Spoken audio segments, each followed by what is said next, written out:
রাজনীতির নামে সন্ত্রাস ও চাঁদাবাজদের আইনের আওতায় আনা এবং অবৈধ সিন্ডিকেট ভেঙে দ্রব্যমূল্য নিয়ন্ত্রণের জোরালো দাবি জানিয়েছেন লাভ বাংলাদেশ পার্টির চেয়ারম্যান মিজান চৌধুরী। তাদের কারণে সমাজে মানুষে মানুষে বিভেদ সৃষ্টি করা হচ্ছে, মানুষের প্রভাব প্রতিপত্তি করে ভয় দেখানো হচ্ছে। শনিবার বিকেলে নগরীর কাজীডিউরিস্থ লাভ বাংলাদেশ পার্টির চট্টগ্রাম কার্যালয়ে আয়োজিত এক সংবাদ সম্মেলনে তিনি এ দাবি জানান। এ সময় তিনি বলেন, দেশ আজ রাজনৈতিক সন্ত্রাস, চাঁদাবাজি ও দুর্নীতির কবলে পড়ে নৈরাজ্যের শিকার। সাধারণ মানুষ কঠোর শাস্তি পেলেও দুর্নীতিবাজরা অবাধে লুটপাট চালিয়ে যাচ্ছে।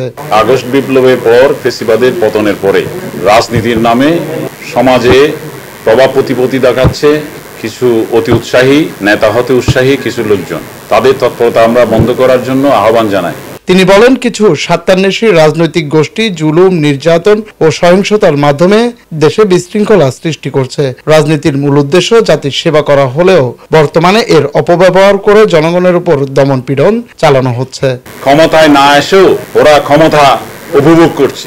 আগে যারা ব্যবসা করতো, লুটপাট করতো, তাদের জায়গায় নতুন লুটপাটকারী এসেছে। দলবদ্ধভাবে সারা চাঁদাবাজি করত, দলবদ্ধভাবে তারা জমি দখল বেদখল করত। আমরা সেগুলো থামাতে বলছি। এবং যারা লুটেরা বাংলাদেশকে লুটপাট করেছে, যারা বাংলাদেশকে এখনো লুটপাট করে দ্রব্যমূল্যের দাম বাড়ায়, নিত্য প্রয়োজনীয় দ্রব্যের দাম বাড়ায়, রমজান উপলক্ষে যারা সিন্ডিকেট করে এখন বেপরোয়া দাম বাড়িয়ে দিয়েছে, তাদেরকে অবিলম্বে গ্রেফতার করতে হবে, তাদের সিন্ডিকেট অবিলম্বে ভাঙতে হবে।